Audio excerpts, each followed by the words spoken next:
Então, boa tarde, meu nome é Rodrigo, eu sou ainda da Intuitiva. Deixa eu só tirar essa cadeira daqui. Então, o tema da revisão que eu escolhi é prognóstico neurológico pós-parada cardiorrespiratória. Então, essa aula, basicamente, eu me baseei na diretriz que saiu da Neurocritical Care Society, que é uma diretriz que saiu em março desse ano. Então, assim, antes de entrar na diretriz propriamente dita, eu vou entrar mais nos aspectos assim, metodológicos que a diretriz se baseou. Então, só para ilustrar um pouquinho, queria ver se alguém podia participar um pouquinho. A diretriz elencou 11 fatores prognósticos e estudou se eles eram confiáveis ou não para predizir esse prognóstico neurológico pós-parado.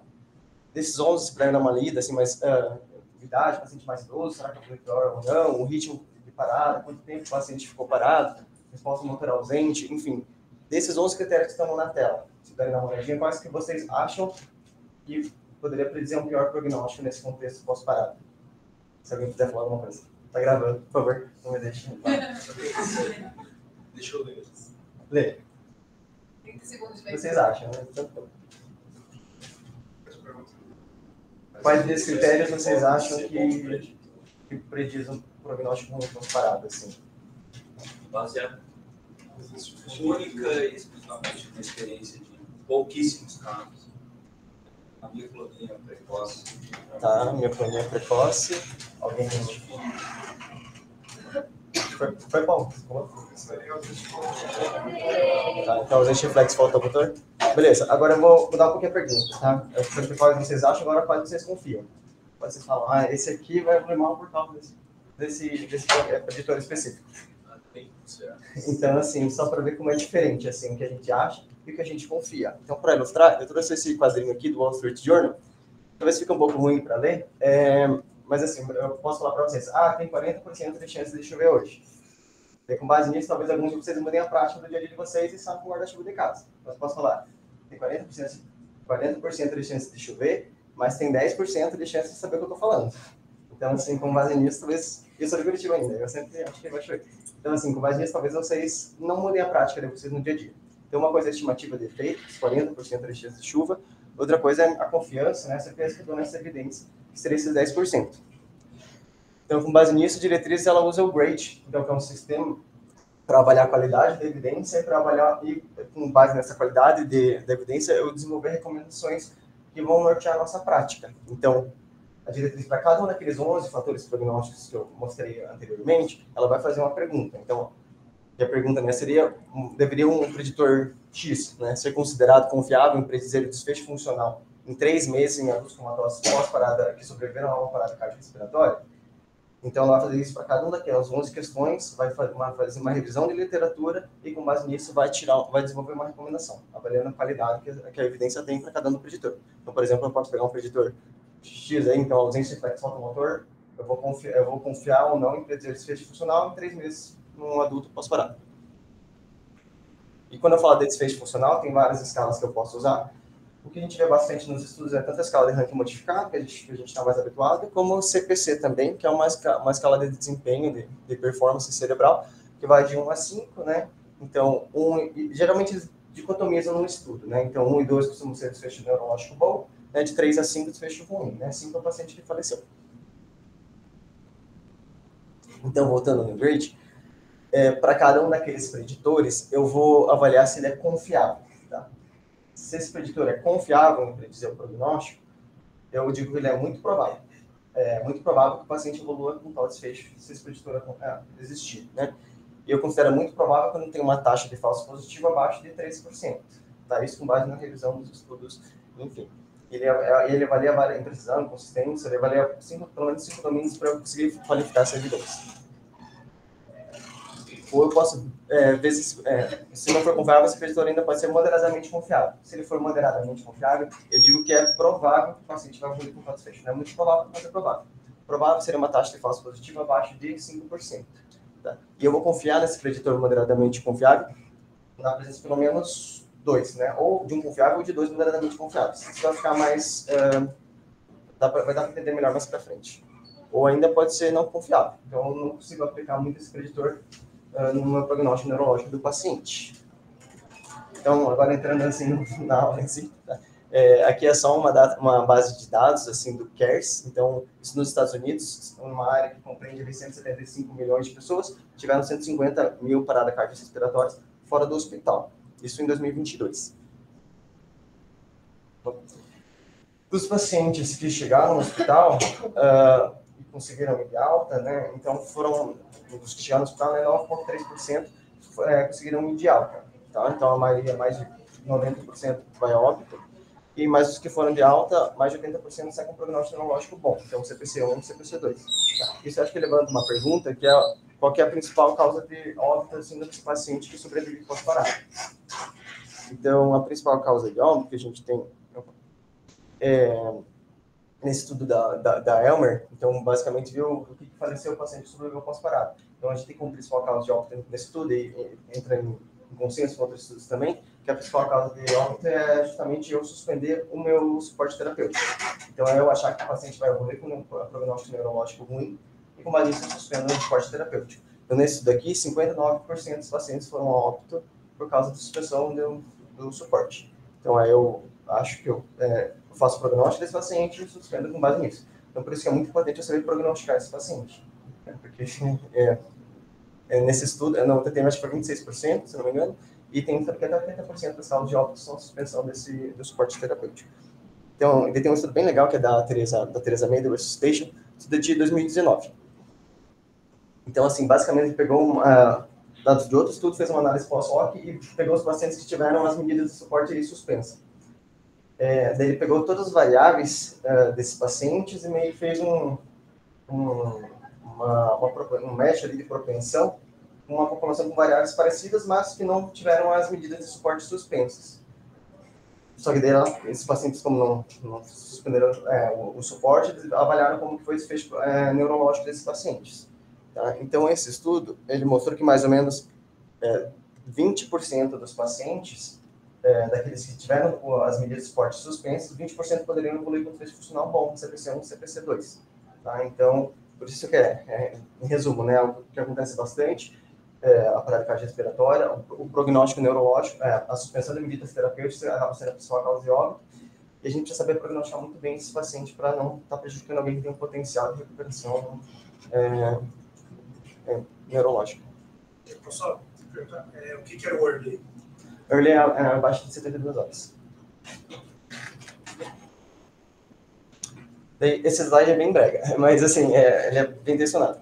Assim, a diretriz, ela faz 6 recomendações de boa prática, né? 6 mandamentos de boa prática que eu tenho que usar nos pacientes pós-parada, tá? Então, assim, o primeiro é que eu só vou avaliar meu prognóstico neurológico após 72 horas, tá? Então, após 72 horas, tanto do retorno da circulação espontânea ou do reaquecimento, caso esse paciente tenha sido submetido à hipotermia terapêutica. E a persistência do coma pós 72 horas é diferente do mau prognóstico, tá? Então, mesmo o paciente tendo Glasgow 3, pós 72 horas, não quer dizer que ele vai evoluir um prognóstico ruim por causa disso. Tá? Então, esse é um estudo de Taiwan, que por questões culturais, religiosas, é infrequente a suspensão de medidas de suporte. Então, ele avalia 9,6% dos pacientes eles acabam, que tiveram um bom prognóstico depois, né, acabaram saindo do coma, né, depois do 7º dia. Tá? E até 8 pacientes depois do 20º dia. Sabe? Então, tudo bem, às vezes a pessoa, quem tem uma resposta no vasomotor precoce, né, pode ter um prognóstico melhor, mas quem não tem não quer dizer que vai evoluir mal necessariamente. Então, são coisas diferentes. Esse estudo do David Greer, que na verdade é baseado em um outro estudo de 80, esse estudo de 2003, tem um estudo de 85, que é do Levy, que faz meio que um fluxograma com base no exame físico, para eu tentar prognosticar um paciente com base no exame físico. Então, esse estudo é uma amostra pequena ali, mas viu que os pacientes que no terceiro dia, né, então no terceiro dia, que tinham uma resposta motor ausente ou em extensão, 16%, né, que eram 3 pacientes, mas tiveram uma boa recuperação, tá? Então, de novo, né, então esse primeiro mandamento aí, avaliar, esperar 72 horas e mesmo o paciente permanecendo em coma após isso, não quer dizer que ele vai evoluir com um mau prognóstico.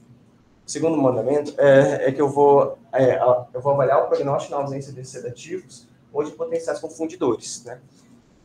Então, aqui eu tirei, na verdade, da diretriz do potencial doador, assim. Então, eu vou considerar a meia vida de cada droga que o paciente pode estar fazendo, eu vou considerar pelo menos 5 meias-vidas, ponderando se tem insuficiência renal ou insuficiência hepática, se ela estiver numa infusão contínua, né? Então, assim, se eu vou avaliar a resposta pupilar, né, o fentanil pode atrapalhar, eu tenho que levar tudo isso em consideração, né, além dos sedativos.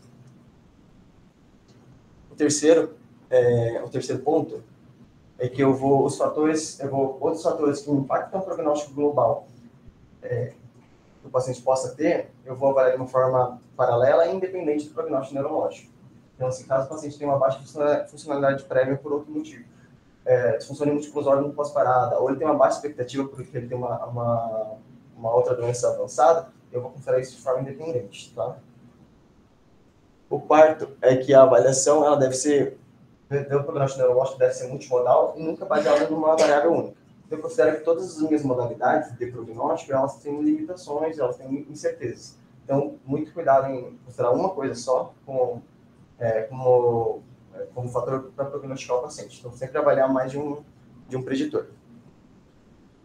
O quinto é que na ausência de um preditor confiável, tá, ou de pelo menos 2 preditores moderadamente confiáveis, eu vou considerar o prognóstico desse paciente como incerto. Tá, e a probabilidade de recuperação dele é indeterminada. Então, em sendo incerto, eu vou para o meu sexto mandamento aqui, é que caso eu não consiga definir o prognóstico desse paciente, eu vou observar ele por um período prolongado, desde que isso seja consistente com o meu objetivo de cuidado com o paciente. Tá? Então, esse estudo aqui, do Dileton, ele segue os pacientes, ouviu o M-ranking dos pacientes ao longo dos meses, né? Então, isso nesse contexto pós-parado, tá? Então, assim, mais ou menos 45% aí dos pacientes tinham um M-ranking de 3 para baixo, tá? Que é considerado um desfecho bom, tá? E no sexto mês, cerca de 65% tiveram um M-ranking de 3 para baixo. Então, os pacientes ganham funcionalidade e, às vezes, isso pode demorar um pouco para acontecer, né? Não acontece durante o treinamento necessariamente, tá? Então, essa tabela é uma outra forma de ilustrar isso. Do total dos 26 pacientes desse estudo aqui, se eu pegar os dados que estão à esquerda dessa linha cinza, os pacientes que ganharam pelo menos um ponto no ranking. E foram 13 pacientes, do primeiro até o sexto mês. Né? Então, 50% dos pacientes ganharam um ponto no ranking do primeiro até o sexto mês. Então, assim, depois a diretriz ela coloca um fluxograma, né, uma recomendação para a gente seguir para ficar mais pragmático, assim, com base nesses preditores. Então, a primeira coisa, eu vou avaliar se o paciente tem retorno da circulação espontânea, né, que é o contexto que a gente está falando. Se depois que o paciente voltou, né, ele está obedecendo comandos, né, então, aí fica mais fácil, né, o paciente tem um prognóstico favorável, não cabe essa discussão. Caso ele não obedeça comandos, que é o vermelhinho, tá, eu vou avaliar se o paciente preenche critérios de morte cefálica. Então, dado 24 horas de observação pós-parada, o paciente está com uma perspectiva, não tem confundidores, né, ele vai ter uma lesão que justifica, no caso da encefalopatia hipóxico-isquêmica, ausência de reatividade supraespinhal, e as provas, né, clínicas e neurofisiológicas, ou de fluxo, enfim. Mas ele tem critérios de morte encefálica, o paciente morreu ali por critério neurológico, é outra diretriz do guideline. Caso ele não preenche critérios de morte encefálica, eu, antes de ver o copo meio vazio, eu vou ver o copo meio cheio, tá? Eu vou avaliar se ele tem preditores de prognóstico favorável. Os preditores de prognóstico favorável, aí a gente vai mencionar um pouco cada um deles, tá? O primeiro seria a resposta motora em retirada. Então, esse é um estudo japonês. Na verdade, posso falar também em outro estudo, que é o J. Pulse Hypo, é um estudo japonês, que ele pegou ele viu o glasgo motor dos pacientes no pós-parada, sem sedação, sem bloqueador neuromuscular. Um glasgo motor de 4 ou 5, então retirada pelo menos, 87% dos pacientes que tinham pelo menos um M4, né, evoluíram com um prognóstico pós-parada. Então, assim, quando eu estou falando de prognóstico favorável, acaba sendo muito mais complacente, como é a taxa de falso positivo aqui, né? Então, o odds ratio ajustado com M4 e M5 de 8,8, intervalo de confiança super amplo, mas eu acabo sendo mais permissível nesse contexto de falso positivo, quando estou pensando que o prognóstico vai ser favorável. Outro preditor de prognóstico favorável é uma ressonância magnética sem lesões na difusão, com lesões pequenas. Qualquer coisa, se eu falar besteira, você me pergunta. Então, assim, na sequência da difusão, então, assim, a molécula de água ali, ela vai precisar, assim, digamos assim, que nas áreas que eu tenho uma menor celularidade, assim, tipo, ventrículo, numa sequência de fusão, ela vai ficar hipointenso, assim, porque eu tenho bastante espaço ali para as moléculas de água caminhar, digamos assim. Se eu tenho edema celular, tá? Aqui não é uma imagem pós-parada, tá? Mas se eu tenho edema celular, eu diminuo essa quantidade de intestino, porque a célula fica inchada, as moléculas de água não conseguem passar, digamos assim, direito por entre as células. Então, eu acabo tendo uma hiperintensidade do sinal. E eu acabo complementando isso com uma outra ponderação, que é a ADC com o coeficiente aparente de difusão, que eu vejo se o paciente tem uma restrição verdadeira de difusão. Então, quando a imagem brilha em DWI e no ADC ela fica preta, tem uma restrição verdadeira de difusão. Tá? Então, se no meu contexto pós-parado, após 48 horas, o paciente não tem lesões de difusão, ou tem poucas lesões, esse paciente tem um prognóstico neurológico favorável. Tá?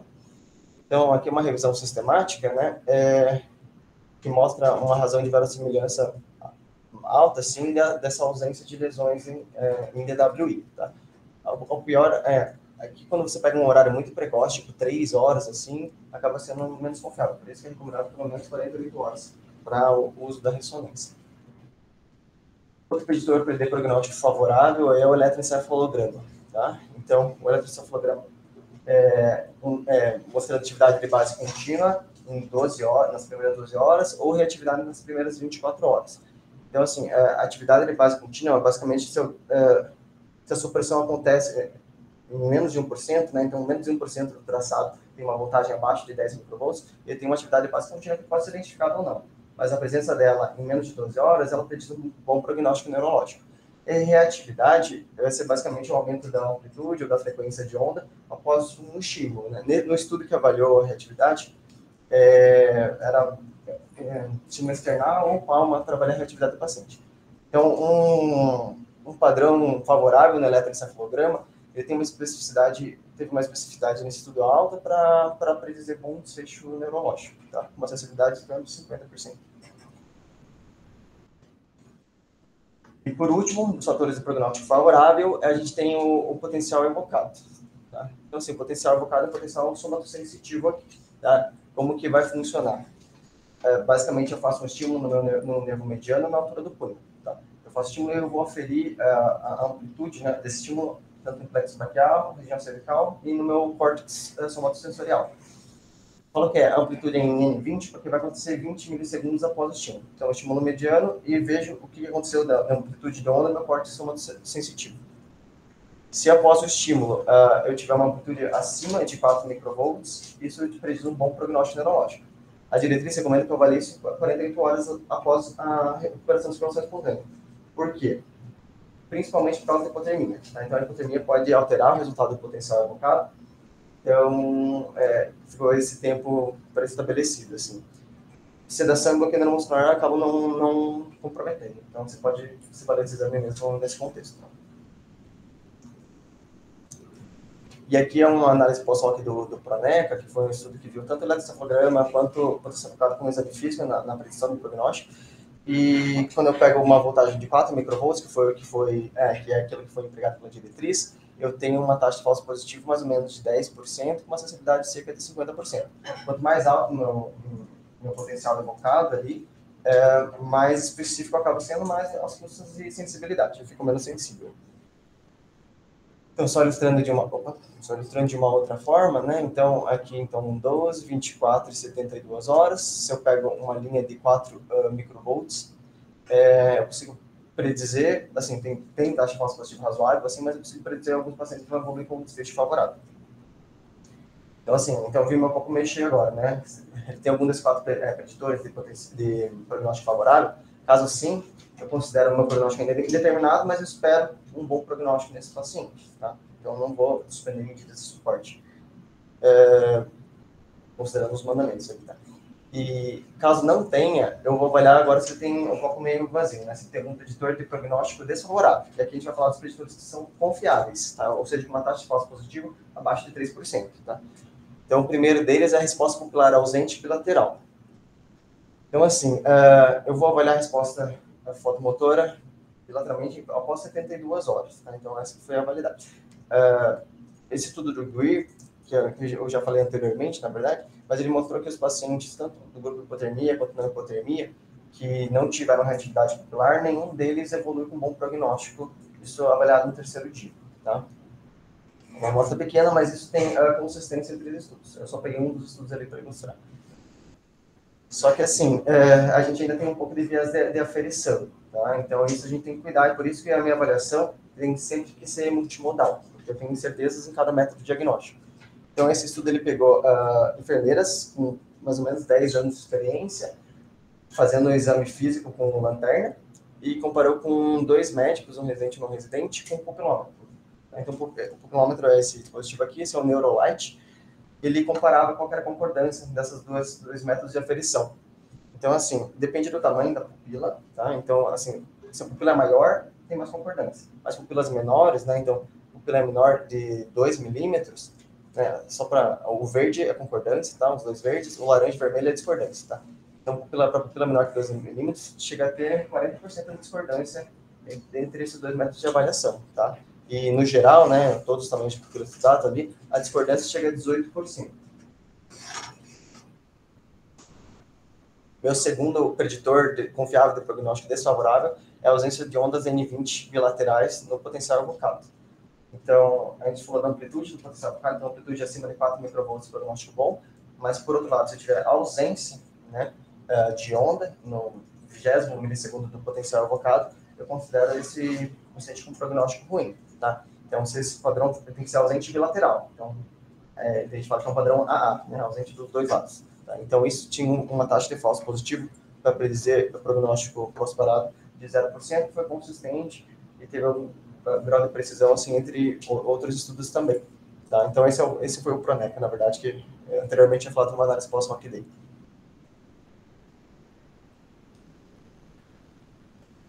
Tá, daí assim, caso ele tenha algum desses fatores, tá, de prognóstico neurológico desfavorável, né, eu considero como muito provável que você tiver um mau prognóstico.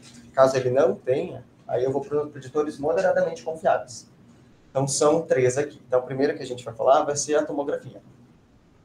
E a tomografia eu vou ver se tem a perda da diferenciação de substância branca cinzenta e apagamento de suco, tá? Isso após 48 horas. A diretriz coloca assim, ó, aquela tomografia que, assim, tá tudo preto, assim, essas externas sumiram, assim, esse paciente, eu tive aquela tomografia catastrófica, esse paciente tem um prognóstico ruim, né, não é desses pacientes que eles estão falando. Eles estão falando de uma tomografia que é mais limítrofe, assim, essa avaliação. Então, você tem ilustrar na esquerda, aqui, então, tipo, aqui tem bastante apagamento de suco, tem perda de diferenciação, faz um aspecto que é de pseudo-HSA, então você faz uma hipodensidade ao redor ali, com uma hiperdensidade, pelo que eu vi ali por urgência de algumas veias ali, acaba dando esse aspecto que lembra uma HSA. Então, isso é uma coisa, né? Mas é muito diferente da tomografia da direita, que eu tenho perda de diferenciação, eu tenho apagamento de suco, mas não é uma tão feia quanto a tomografia da esquerda.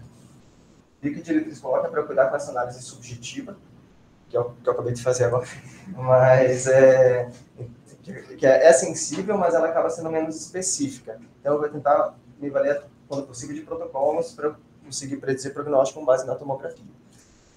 Um desses protocolos, só para ilustrar, é o GWR, né, que é uma razão, Gray-White Ratio, né? Então, que vai ser uma razão. Então, eu vou medir a unidade Hounsfield em áreas diferentes do cérebro, tá? Tem lugares que pega 16 regiões de interesse, tem um protocolo que pega 3 regiões de interesse, mas no geral, assim, eu vi gânglios da base, síndrome cerebral, alguma complexidade alta.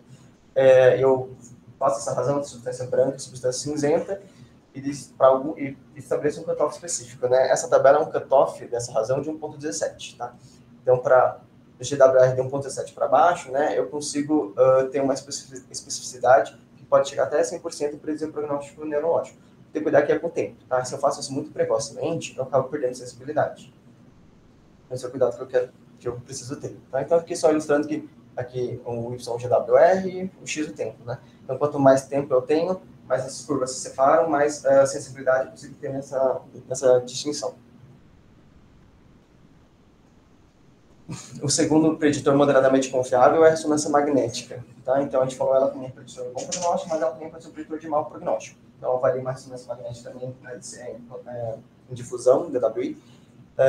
E eu vou avaliar se tem restrição à difusão, se tem que ser em circulação anterior e posterior e bilateralmente, para diminuir a subjetividade da minha avaliação. Tá? Temos protocolos mais específicos também, como a tomografia. Tá? Eles aí avaliam em ADC, que vai dar um coeficiente, número específico, eles avaliam a porcentagem de acometimento com um coeficiente abaixo de um valor X. Eles usam um corte de 600, mas não vou entrar nesse método. E o último preditor moderadamente confiável é o eletroencefalograma. Então, se após 72 horas o eletroencefalograma tiver um padrão de supressão ou de surto-supressão, né? Então, supressão seria uma amplitude abaixo de 10 microvolts, tem mais de 99% do traçado, ou surto-supressão, né? Quando é de se implementar 99%, né, do traçado, a presença desses dois também me prediz um prognóstico neurológico ruim. Então, esse estudo da Neurology mostrou que um padrão altamente maligno, ou seja, supressão, independente ou não de ter periódica e surto-supressão, eles têm uma especificidade que também pode chegar até 100% em predizer o prognóstico neurológico ruim nesses pacientes. Então, em resumo, assim, o que a diretriz coloca, né? No dia 1, né, eu vou submeter o paciente à hipotermia terapêutica ou uma norma permeativa, digamos assim, para evitar hipertermia, quero dizer, e, se possível, um eletroencefalograma contínuo. Caso não seja disponível um eletroencefalograma contínuo, cabe um eletroencefalograma de rotina, tanto para avaliar a crise e eu posso avaliar precocemente, em 12, 24 horas, aqueles critérios de bom prognóstico. Então, se tem reatividade, se tem atividade de base contínua. No segundo dia, entre 25 e 48 horas, vai ser um dia mais dedicado ao reaquecimento, né? Então, o reaquecimento progressivo, 0,25, 0,3 grau por hora do paciente, para eu poder avaliar, poder pedir os exames de prognóstico, principalmente no terceiro dia, além de 48 horas. Então, assim, nesse terceiro dia eu vou desmamar a sedação, caso a função clínica permita, e aí eu posso usar a tomografia como um preditor prognóstico. E é aceitável nessas 48 horas também o potencial evocado, tá? Soma sensitiva e a ressonância magnética com sequência de difusão. Aí no dia 4, caberia eu repetir o eletroencefalograma, agora não para avaliar os fatores de bom prognóstico, mas sim de mau crise, né? Mas sim para avaliar os fatores de mau prognóstico. Então, supressão ou surto-supressão. E no terceiro dia, o exame neurológico, principalmente com enfoque em atividade pupilar. E daí no quinto dia depende se o paciente foi submetido a hipotermia ou não, né? Se ele for submetido a hipotermia, precisa dar 3 dias do reaquecimento do paciente. Então, alguns pacientes o prognóstico vai ficar para o quinto dia mesmo. Então, assim, desses 11 fatores prognósticos que a diretriz listou, acabou que 6 foram considerados confiáveis ou moderadamente confiáveis.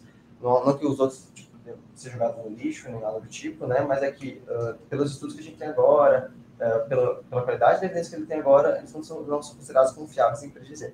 E mais muita coisa, principalmente acho que dos marcadores bioquímicos, pode contribuir futuramente com o prognóstico. Então, assim, só para resumir, assim, que eu acho que é importante levar para casa. Primeiro, que a suspensão das medidas terapêuticas é em vários estudos, a principal causa de óbito nos pacientes que sobrevivem pós-parada. E dos 6 mandamentos, acho que lembrar, então, de avaliar o prognóstico neurológico 72 horas após e que a persistência do coma é diferente de mau prognóstico. Em segundo, é avaliar o prognóstico na ausência de sedativos e outros confundidores. Terceiro, outros fatores do prognóstico global, né, então baixa funcionalidade prévia, disfunção de múltiplos órgãos, baixa expectativa de vida, eu avalio de forma paralela. Em quarto, a avaliação é sempre multimodal, e eu nunca vou confiar num parâmetro só para essa avaliação. O quinto, eu vou procurar preditores confiáveis ou moderadamente confiáveis. Se eu não tiver, eu considero esse prognóstico indeterminado, e em sendo indeterminado, eu vou para o meu 6º mandamento, que eu vou observar esse paciente com um período prolongado, desde que seja compatível com o meu objetivo de cuidado com ele. Tá? E aqui eu só coloquei para ficar mais visível, mas é isso.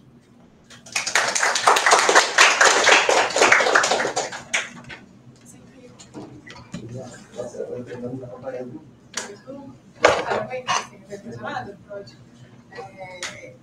Nosso ano, nós somos de começaram a ficar boas, mas esse ano realmente estão muito maduros, assim, na revisão e tudo mais.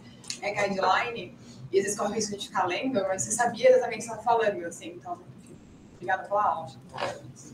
A gente tem o José Neuro. É que tem um cara da Neuro que chama Neuro.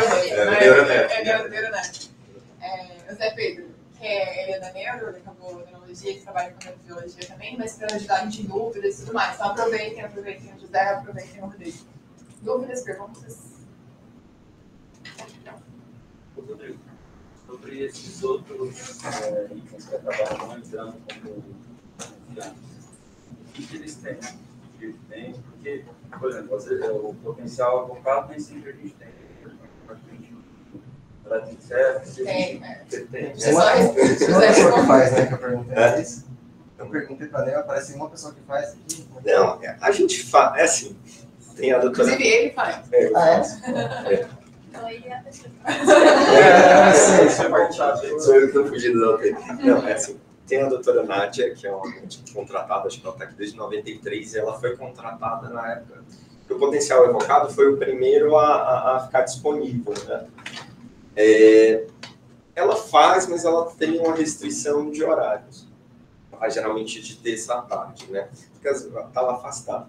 A gente faz aqui no laboratório potencial evocado, a gente não costuma fazer na UTI, porque em geral está muito artefato para a gente, né? A doutora Nádia vai, mas a gente não faz muito. E porque a gente não tem, em geral, agenda para sair, ir para a UTI, fazer um potencial não existe evocado. serviço hospitalar, é só motorial. Mas assim, chorar pra gente, chorar pro doutor, talvez a gente possa fazer o... O que o Pedro Rodrigo falou da vontade. Assim, olha, eu vou falar uma coisa, eu faço, tá? Porque ser advogado é mais bonito você falar sobre do que você fazer na prática, mas ele é o seguinte, tem uma fotinha muito bonitinha, assim. Ah, aquela do New England? Você foi no pior game, você viu que é Você sempre poucos slides, gente. Eu passei já, né? Peraí.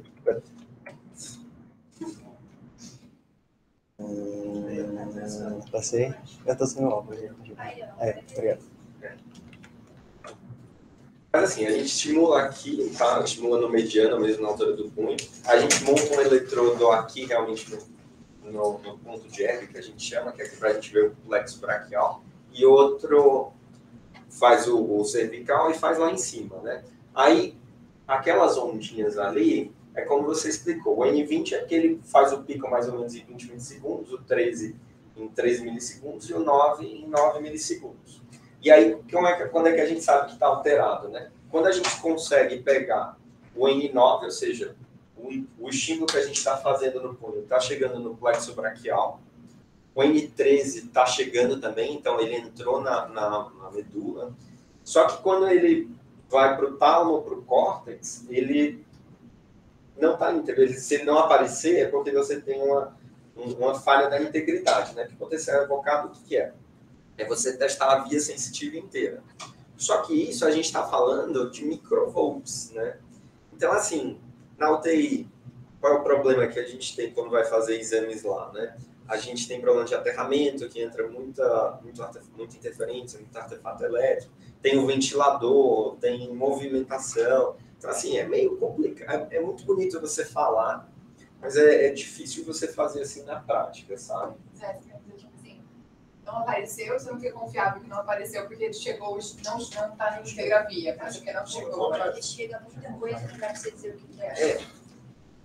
Às vezes é difícil você... porque assim, quando a gente chegar lá e montar, até que a gente fique com uma linha de base confiável para a gente dizer que realmente está chegando, é complicado. Então é por isso que a gente não gosta muito de fazer, sabe? Porque fica muito... não é na nossa CNTP, né? Contrário aqui do laboratório, que é placa de chumbo, de cobre na parede, então não entra nada, né?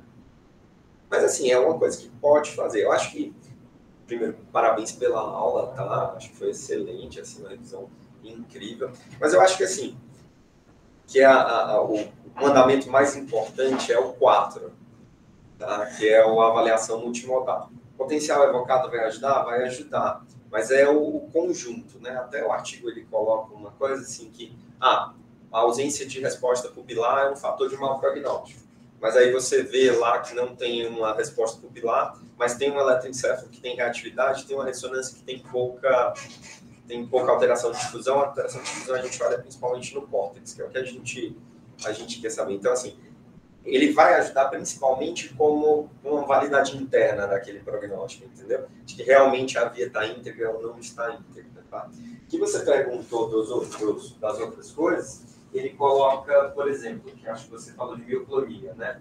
Que mioclonia isolada, antigamente a gente achava que era um prognóstico ruim. O que ele coloca, né? É que, principalmente quando tem um estado de mal mioclônico, tá certo? Então, quando elas são contínuas, e você tem muito pouco especificidade quando não tem um eletroencefalo junto. Então, assim, tem que ter mioclonia, mas tem que ter correlato eletroencefalográfico, tá? Outra coisa, assim, só que eu acho que outro um pitfall, assim, para lembrar, né? Aqui a gente não tem um eletro contínuo, né? Mas quando você coloca a ressonância, a difusão, né?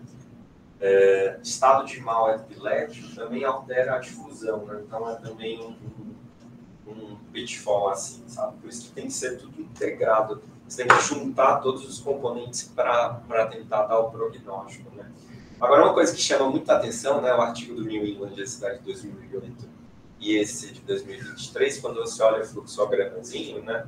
Aí ele tinha prognóstico ruim e prognóstico incerto. Achei muito interessante que agora, não sei se, acho que a gente está conseguindo dar um suporte à medicina intensiva muito melhor, né? Vocês, né? Então, assim, eu acho engraçado que esse último fluxograma, ele coloca o que é prognóstico favorável, né? Acho que foi isso, acho que é uma sacada, assim, uma mudança de paradigma, né? De você olhar, assim. Aí outras variáveis que ele coloca lá, né? Por exemplo, idade, é sempre esse aspecto, né? Acho que tem muito mais a ver com funcionalidade. Ele fala que é uma variável contínua, mas que ela também isolada nunca teve valor. Né? Tempo de parada também, a gente falava muito, assim, quando estava na faculdade, essas coisas, o pessoal sempre falava, mas o problema dessas coisas isoladas é que fazer um estudo com isso também é muito difícil, sabe? Acho que é uma palavra que todos os artigos falam. Aí é a profecia autorrealizada, né? Que é por isso que eles fizeram aquele artigo que você tira o suporte, a pessoa morre. Enfim, você acha que tem um mau prognóstico, você não dá suporte, então vai realizar o que você profetizou, né? E outra coisa que tem muito viés de escolha, né? Por exemplo, o próprio potencial evocado, alguns estudos, eles não ficam tão confiáveis, porque não são todos os pacientes que você faz o potencial evocado, né? São alguns. Então, tem uns estudos que são bons, mas tem outros que têm uma qualidade já duvidosa, né?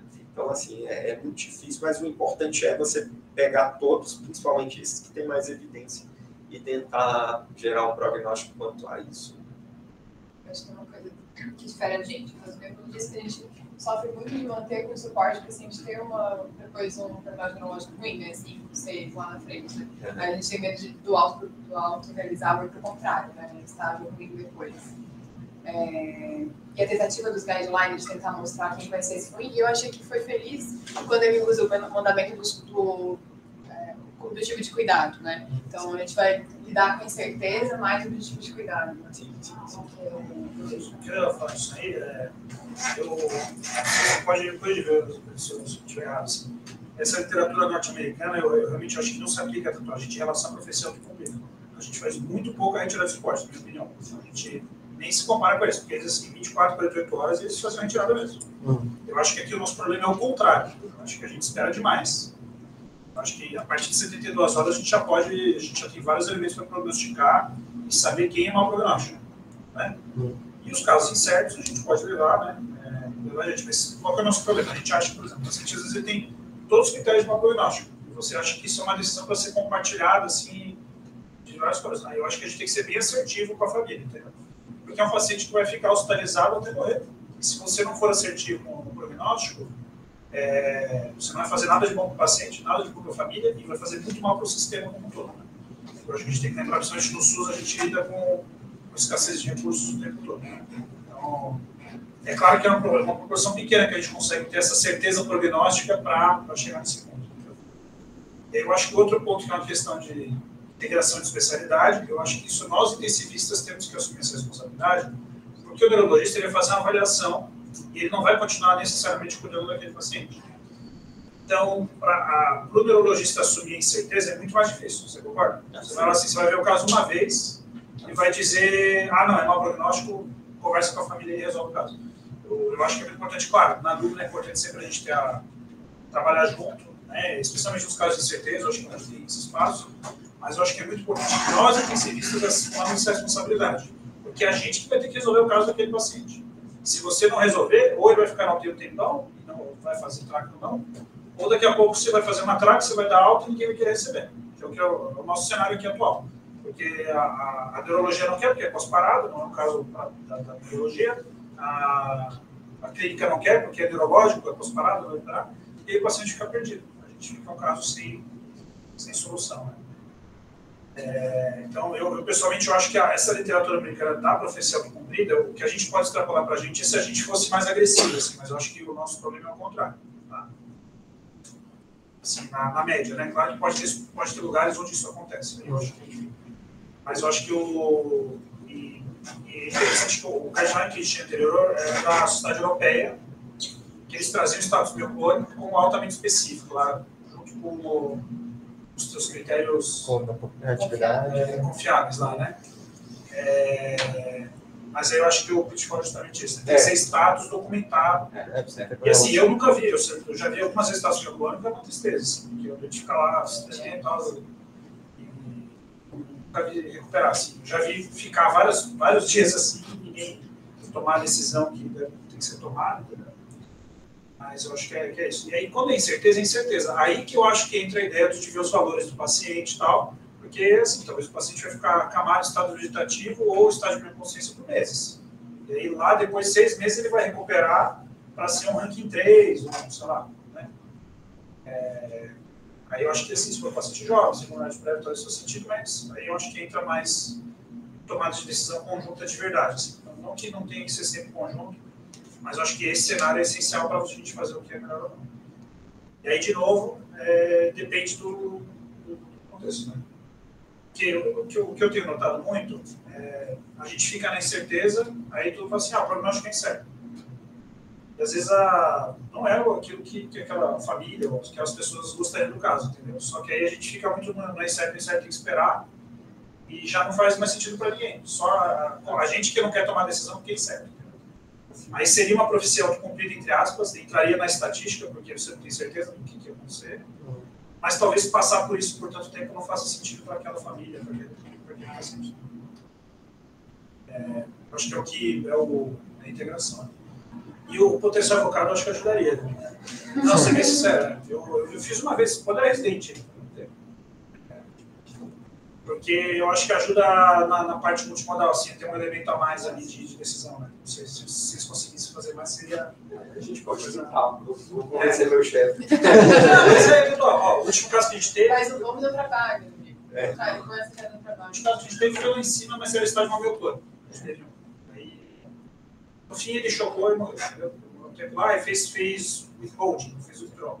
Isso é outra coisa que eu acho que a gente faz errado. A gente... Hoje só estende. Acho que a gente tem que, quando o paciente tem critério de mau prognóstico, a gente tem que ser ágil, como eu estou falando que a gente tem que atropelar etapas. Mas eu acho que a gente tem que ser assertivo na comunicação para fazer retirada. Tá? Esse cara que você falou, potencial evocado hoje, não pode levar todo mundo. Eu acho que ele com 48 horas tem que fazer atômico e o potencial evocado além do exame clínico. Não sei se você concorda comigo, acho que é o que a gente consegue fazer mais facilmente, se o paciente tiver com droga, faz tranquilo, né? Se tivesse disponível, né? Aí você já tem exame clínico, tem o exame de imagem, tem isso. E tem o EG, claro. O EG você tem que ver também. Porque tem o EG melhor precoce.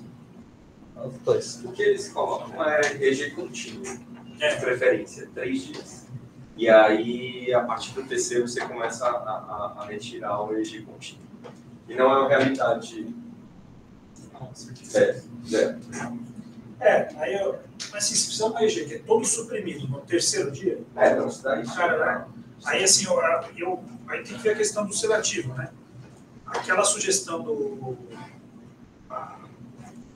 potencial da dor, aquilo, gente, é uma sugestão. Acho que a gente tem que lembrar que sedativo, a minha vida é contexto independente. Então, se você deu uma bomba de midazolam para tratar estado de mal, por exemplo, 1 mg/kg, 24 horas não é o suficiente. Aí pode vir surdosupressão porque você deu corticosteroide, cara. Então, acho que aí tem que levar isso em conta, especialmente se você for usar, assim como a gente faz isso para diagnosticar uma encefálica, no pós-parada, cuidar com o EEG no doente que você deu muito sedativo. Né? Então, acho que é uma coisa importante para levar em conta. Só corroborando, autocrítica, ninguém da neuro me escute. Mas, não, acho que aqui é importante a gente ter um pouco dessa visão de quem está assumindo a responsabilidade. Acho que é isso que eu... Mas eu concordo, principalmente que ser clínico, medicina intensiva. Até que quando a gente vai avaliar o prognóstico neurológico estrito. Você não vai fazer, por exemplo, a gente vai colocar prognóstico ruim, ou prognóstico incerto. A gente está falando estritamente neurológico, né? Então vocês têm que dar uma visão global. Né? Isso. E aí uma análise crítica também, aí, já chegando na questão dos valores também, é que assim, o prognóstico ruim que ele coloca é estado vegetativo persistente. É ruim mesmo, né? É ruim mesmo, mas assim, o incerto também, me escuta, né? Também não, né? Então, assim, estado de consciência mínimo, não é exatamente bom, entendeu? Sim. Acho que é uma questão assim, bem complexa. Eu acho que, mas assim, isso acontece com comparativo, às vezes acontece com programas assim, você quer delegar para o especialista de tomar decisão para você, não é isso. Ele tem que estar junto para ajudar você a tomar uma melhor decisão.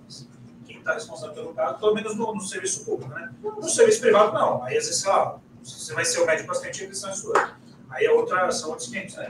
Mas eu acho que no serviço público, onde a pessoa vem mais para o papel de ter consulta mesmo, não para como responsável pelo caso, eu acho que depende do cenário que vocês estão. No privado, no que é aberta, daí não é a gente. Acho que ele é o médico escolhe o caso que tem que tomar decisão. Agora a gente tem falado mais de CPA, se isso muda alguma forma, como eu vou prognosticar isso daí? Se, por exemplo, conectado numa EC, se isso impacta de alguma forma.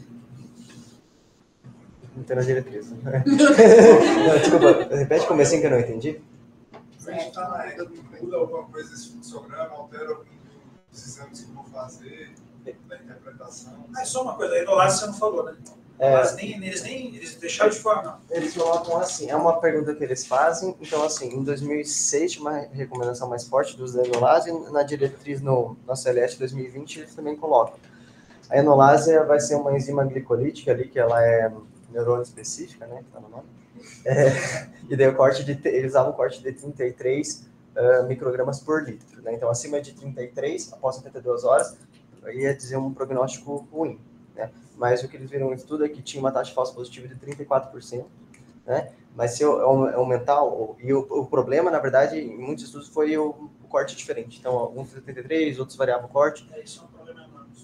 Mas parece que cortes mais altos, 60, 70, 80, eu tenho taxa de falso positivo até abaixo de 10%. Então, talvez futuramente, se eu conseguir ter mais estudos com corte mais padrão, talvez seja uma coisa. E tem outros, tem proteína tal, tem proteína ligadora de cálcio, tem outros marcadores. Só para isso aqui no guideline do europeu anterior, a enolase era um dos critérios. Mas voltando para esse cara aí. Da época que eu pensei em falar daquele mandamento que fala assim, o prognóstico global do paciente, né? Você vai avaliar ele de forma independente e paralela ao prognóstico neurológico. Então, se o paciente tem disfunção de múltiplos órgãos, avaliar isso no contexto. Assim, acho que não vai ter uma resposta objetiva, assim, estética para todo mundo, mas vai ser o contexto do paciente. Você quer saber em relação às provas, assim, que poderiam alterar? Não sei se isso mexe vai dar TCF, se vai dar...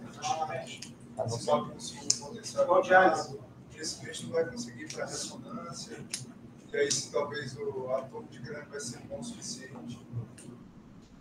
Não, puramente teórico, porque isso é uma coisa que não faz. Não faz, mas vamos fazer em breve. Respondendo teoricamente, às vezes a TCE é o que você tem, né? E você vai se virar com ela. Mas aí interfere, né? Fica mais difícil. Então, assim, se você não... Toda vida que a gente sai um pouco da CNTP, então fica mais difícil para a gente se comprometer, especialmente com interconsulta, entendeu? Então, um cara desse que não consegue eletroencefalo, não consegue ressonância, tá sedado, diálise, cara, a gente, para dizer que é um mau prognóstico, isso é difícil. Então, vai impactar nesse aspecto. produto que eu fiz aqui. Você falou bem de ausência de fotomotor e outros reflexos do exame neurológico que podem me ajudar. Eles testaram corneal palpebral, né? Mas também tinha uma taxa de falsa positividade maior do que 5%, que era considerado pelo menos moderadamente confiável. Então, eu acabei não entrando nesse mérito, assim, mas eles avaliam 5 domínios para conseguir ver a qualidade dessa evidência. Então, se eu tenho inconsistência, então, um estudo odds ratio, um estudo é um fator de bom prognóstico, outro é mau prognóstico. Ou se eu tenho imprecisão, intervalo de confiança muito grande, se eu tenho viés de publicação, ou uma evidência indireta. Eles avaliavam isso em todos os preditores prognósticos para conseguir avaliar a qualidade de evidência e depois dar uma conduta. Então, o corneal palpebral acabou tendo uma taxa de falso positivo acima de 5%, daí acabou saindo de uma coisa confiável. Mas é isso que eles usaram do exame físico. Mas tem aquele estudo do Greer e o estudo do Levy, de 85, eles usam outras coisas do exame físico também. Acho que você responde. Que ajuda, já que a gente não tem pupiloma controlador, é uma farmacoscópia. Aí você tem a lente, você consegue enxergar melhor e tem a luzinha direcionada. Você consegue ver mais fácil uma resposta. Se quiser sensibilizar, né? Legal. Tipo de que tem pupilômetro passando lá também. Também não. A prova da Anvisa para você determinar o prognóstico. Mas tudo bem, ele quer ir em cima da terra. Faz o estudo. A pupila só é 72 horas que ele foi, né? Porque é muito frequente. Acho que eu já vi várias, de primeiras 24 horas, média fixa, assim. Ou posso parar imediato e não tomar nenhuma conduta. Já vi algumas. Inclusive, posso parar na Mancora, assim, que parado de 40 minutos.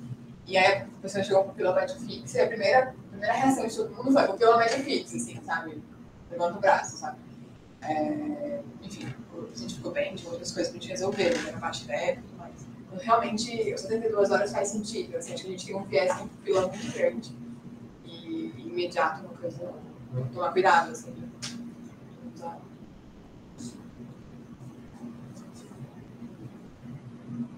Mais alguma coisa, gente? Eu queria saber sobre tempo de parada, que é uma coisa que a gente usa muito. Eu acho que, pelo que eu vi, assim, o problema do tempo de parada, acho que o principal viés é de profecia atualizada também, assim. Teve estudo com mais de 25 minutos de parada que teve uma taxa de falso positiva de 32%, sabe? Então, assim, daí com base naqueles 5 domínios que eu falei, acabou não sendo uma recomendação. É muito difícil ter um tempo específico, tipo assim, 20 minutos, para cima é mal, 19 é bom, sabe? Tipo, é muito difícil ter uma consistência nisso também. Então, isso que eu diria que esse ponto alto da taxa de falsa positividade. Teve um caso do Incoes que foi bem interessante, com nós dois, que também mudou um pouquinho o que eu pensava. A gente teve um paciente no nosso dentista que teve um PCR de 1h10, ele foi para UTI e ele saiu. Eu ia falar desse paciente. Ele saiu com um neurológico. Ele saiu assim, querendo alto. Acordou, estudou, falou: é um jogo de futebol domingo. Talvez. Entendeu outro paciente que a PCR dele foram 15 minutos e ele saiu com o prognóstico normal. Tem a questão de ser hospitalar, ser assistido e a qualidade disso. Né? Esse é o contexto.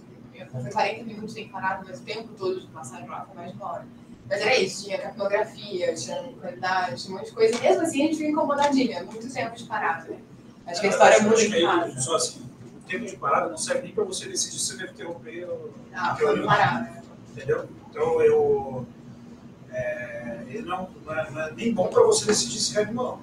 Em teoria, né? Claro, você estava 1 hora, tal, aí você tem algumas outras coisas. Agora, o que a gente tem que pensar assim, eu quero fazer prognóstico neurológico. O que o tempo de parada tem a ver diretamente com o prognóstico neurológico? Eu tenho que ver o ponto neurológico. Isso é mais importante para eu ver quanto que esse tempo influencia nisso. Entendeu? Eu acho que esse seria o raciocínio um pouco mais científico do negócio. Então, o tempo de parada tira da cabeça. Porque se o cara foi bem assistido durante a parada, ele vai mudar o prognóstico neurológico, tá bom? Entendeu? E assim, ele pode ter sido bem assistido, e sei lá, por algum outro motivo não deu certo. E aí, preenche os pré-requisitos de uma prognóstica ali. Entendeu? A gente tem que pensar assim, o que se esse cérebro sofreu? O tempo ele não é bom o suficiente para ti. Isso é o ritmo, porque pode ter sido a ESP por um técnico. Né? Claro, a sistolia prolongada sempre é ruim, Mas aí você já vai ter que ter alguns esforços, né? Aí provavelmente vai E 20 minutos de um cara que tem reserva cerebral é diferente de 20 minutos de uma pessoa que não tem reserva cerebral. Esse, por exemplo, se o tempo de no flow e de low flow é ruim, né? Mas, por exemplo, se você reanimou bem, o no flow já vi quantas vezes o paciente com. Que é um dos critérios de bom prognóstico da parada. O paciente tem sinais de vida durante a RCP, né? Se você interrompe a RCP, ele fica parado, se você reanima, ele acorda. Isso acontece. Então, uma das coisas que é sinal de bom prognóstico durante a parada, mas não necessariamente no pós-parada. Né? Então, são coisas para a gente levar em conta, mas tem mais a ver com o intra-PCR, eu acho. Aí depois que passou a PCR, a gente tem que ver o que sobrou do cérebro. Que aquilo lá depois. E aí, por isso que pode ver que todos os parâmetros são neurológicos. Não tem nada ali que seja não neurológico. Né? Então, ver como que aquele cérebro está sobrando. Esse assunto um pouco frontal, mas em termos de RCP, a gente monitoriza muito capnografia. Tudo faria sentido acrescentar outra estratégia de monitorização, sei lá, passar uma PAI, ver como é que fica a média, pressão diastólica, esse nível. Isso aí tem. Chamar o Ian. A gente pode chamar o Ian, tem o jeitão dele aí. A gente tem algumas pessoas que sugerem, assim, em teoria, o principal parâmetro seria a pressão diastólica durante a PCR, né? Obviamente não tem trial disso, né? Eu acho que se conseguir operacionalizar para fazer, eu acho que é interessante. Até porque no pós-parado deve pensar mesmo, então, se passar durante, até vai. Mas, como tudo em PCR, eu não posso prejudicar a qualidade da RCP das simulações. Então, acho que não é eu acho que não é a prática dos médicos centros, não. O que os centros têm feito, o pessoal vai para ICPR, na verdade. Se for um PCR refratário, onde está tendo. Eu fiquei pensando que eu estava no podcast, os caras fazem. Chegou parado, ele já passa central e PRI femoral. E aí, se decidir depois que vai ser ICPA, ele só aproveita as coisas. Então, eu fiquei na dúvida se esse central e PRI ajuda já de alguma coisa ou se você não for para ICPA, se faz sentido. Ajuda. Se tiver mão sobrando ali, alguém vai só para aquilo, vai fazer tudo bem. Acho que desde que não prejudique a ICP. Acho que isso tem que ser um protocolo institucional mesmo, né? Não é assim, você faz, você não faz, acho que isso é uma coisa mais.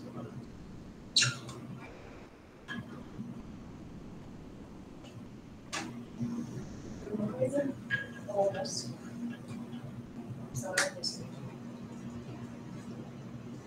Bom, hoje bem no tempo. Eu estava treinando a última quase 40 minutos. Não, mas isso é normal. Sim. Se você fala mais rápido do que você programou. Mas tá mesmo.